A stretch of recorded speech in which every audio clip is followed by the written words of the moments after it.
You got it? Yeah. Okay. So, I mean, that's a pretty darn nice catch right there, especially you're breathing and you're still making a catch, so that's good.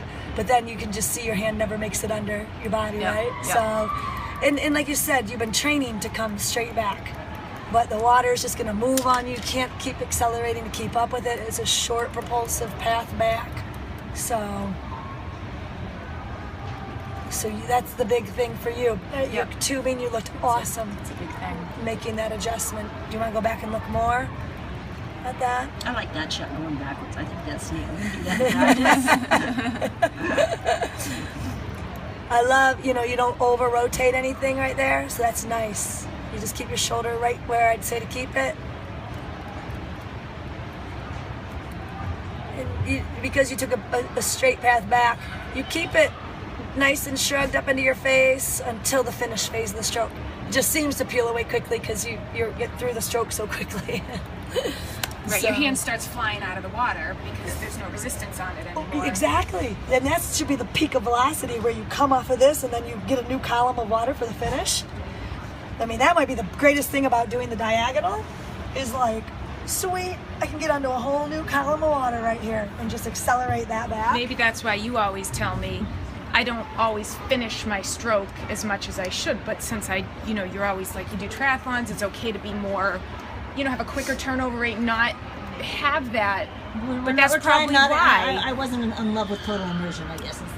Yeah, that's probably why I'm so quick to come out of the water, because there's nothing keeping me there anymore. So, I've never thought about how, because when I get to this phase of the stroke, it feels strong.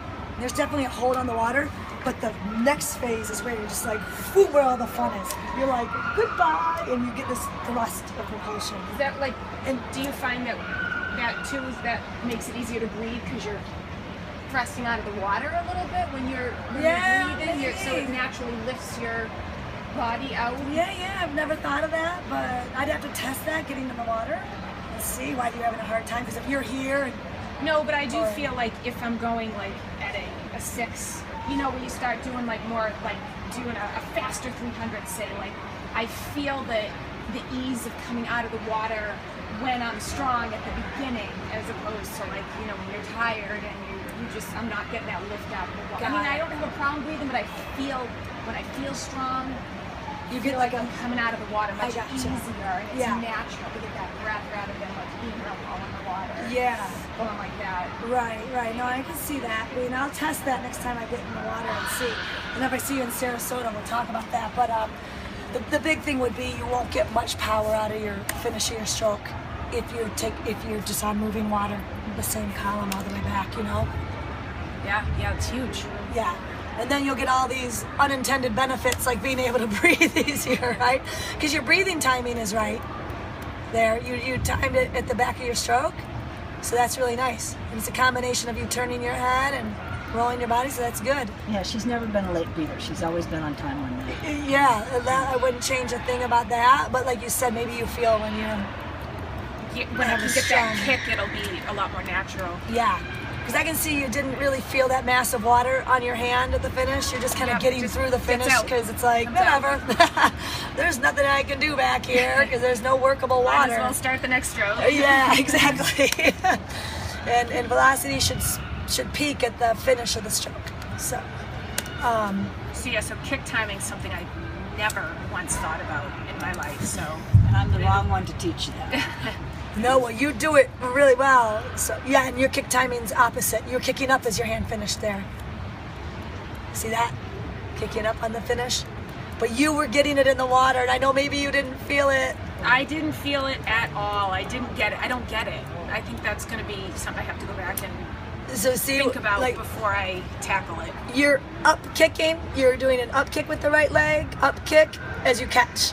Every elite swimmer should be a down kick as they catch. Yeah. So down kick is the same as the down hand. Is that correct? That's a good way to put it. Yeah, because it's the same leg.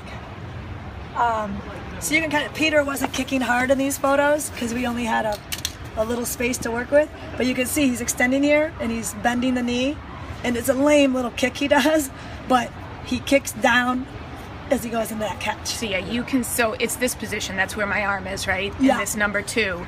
And you can see his foot his leg is going down. and my Is up. ankle is Yeah. pointed the other way. It's on its way up. Yeah. So your kick timing is a beat off, which will be a beat off the whole time. So when you get to the power packed punch, you're lifting your leg as well. Yeah. And he's going to be kicking down. How do you teach that? Is that like a You just did common it. mistake No, for people? you just did it. Now Peter is a late, so his hand's just leaving the water there, just leaving, and then he finishes the down kick. So you can see he's starting the down kick, finishing the down kick there, as that hand lifts the water. My kick happens a little sooner when my hand's in the water. It's like still in the water. It's Now you're bam. upside down. You can't do Okay, that. you can't do that. Okay, sorry. I was trying to get her to so I You get the can, page. but when you're watching the video, it's going to start turning around. Oh. Gonna keep it up. But you're, you know what? I bet you your kick timing might fall into place if you get the longer pull path too. Because So- I'm going to take another beat in the water. Yeah, instead of like, how can your legs keep up with the short path, right? They're like, I don't know when to kick. So, yeah. All right. But Anything else that you're... your biggest thing, I'm telling you, you have enough work ahead of you to just get that, and it's okay.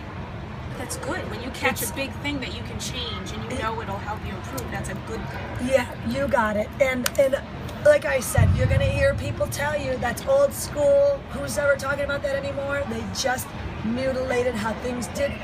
Doc's thing is out. Lateral presses never were in, but it is a curved path back. Every top swim coach knows this, and you can turn off the video on this, but total immersion is